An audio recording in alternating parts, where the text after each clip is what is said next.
On the flip side of it, Mr. Speaker, that again will be linked to the carbon credit. A lot of resources will come to our country because the more we restore our forest, the more we'll play a role in the reduction of the emissions, the greenhouse emissions. So on one side, it's good for our country. We will increase our forest cover. It's in the Constitution. And Mr. Speaker, let me say it. In our preamble, Article 4 of our preamble talks about the environment. We must preserve our environment. It's our heritage. So it is, it's not even an article of the Constitution. It is in the fourth preamble of our Constitution. Thank you, Mr. Speaker. Thank you. In the next questions, Honorable Duale tried to hit pointed answers. That was a good introduction to what is actually the epicenter of your ministry. I'll now ask the Majority Leader. Thank you, Honorable Speaker. Maybe just to start with a clarification, Honorable Duale, you said you work with corporates to restore degraded forest and own it. I hope you said you don't mean to transfer ownership to the corporates. I hope it's to own the work. And they can use it for branding. Thank you. I don't want to repeat what you've said because you've, as the Speaker said, you've really taken care of the carbon credits issue. But even as you do that work, Honorable Duale, you know, we have very many petitions in Parliament on degazetted forests and forests that are grabbed. I would want to hear how you intend to work with Parliament, especially in dealing with all those issues, land issues around degazetment, encroachment of forests, and outright land grabbing of forested areas. Case in point, I'm aware, I know, and I don't know if you may be aware of the Ololua forest matter just outside Nairobi, and what you would intend to do to reclaim all this grabbed forest land. Mr. Speaker, when I look at the ministry and even Parliament, there are a number of petitions touching on forest, grab land of the forest, part of the forest be put under use either for agriculture, for even government offices across the country. And the history of forest being grabbed, being encroached, is as old as the Republic of Kenya.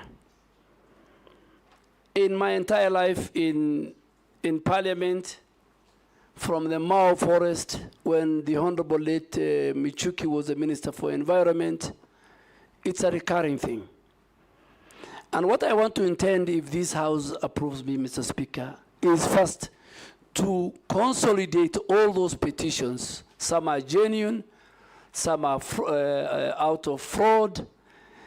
Generally deliver a cabinet memo, and the cabinet, the highest decision-making organ of our country, can make a decision on this matter. All the petitions, the ones dealt with the Parliament, the ones which have not been dealt.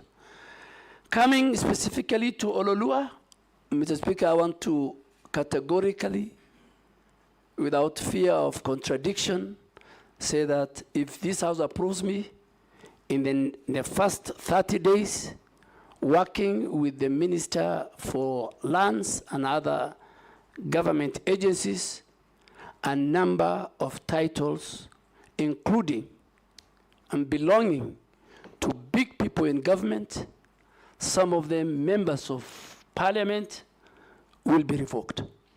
I will revoke those. And I am ready to bear the consequences, particularly for the one on Ololua. I have been briefed, I have listened to experts, and I have seen it's deliberate. In the last 2 years, there are people who got illegal title deeds, and I think it will be the first place I will visit, and also with the Committee on Environment, And I hope the chair is a member of this committee, my chair. We will visit. And please, Mr. Speaker, some of your members might be casualties. No problem. If you do what is right, we will support you. Yes. Mr. Speaker, is that to say the CS nominee actually knows the grabbers of Ololua Forest? Because he has claimed they are senior government officers, including members of parliament. I hope he's not referring to me since I asked the question. Mr. Speaker, I am the nominee for the Minister of Environment, Climate Change, and Forestry. So if this House approves me, forestry will be my business. Grabbers of forest land will be my business. Whoever they are, whatever their status is in society. Mr. Speaker, if I just to say it, and I think for record, let me say it. With the last 2 years when I was at the Ministry of Defense, and I had the privilege to serve as a member of the National Security Council, and you served as a member of the Security Council when you're Minister of Foreign Affairs. If today I'm asked between Al-Shabaab and corruption, which is a threat to the national security of Kenya, without fear of contradiction, I say corruption is more of a threat to our security and our existence than Al-Shabaab, because Al-Shabaab, you can identify, you know their location, you know their capability, but corruption is the one that is killing our country. So, as I go to environment, from NEMA to forestry, at least, if you are hearing me and you sit here or you are somewhere and you have allocated yourself illegally some forest land, be warned if this committee approves me. Jeanette? Thank you, Mr. Speaker. Mr. Speaker, I have two questions for the nominee. One is, first, it is one of which is on him, one of the nominees that have come here, Mr. Speaker, and he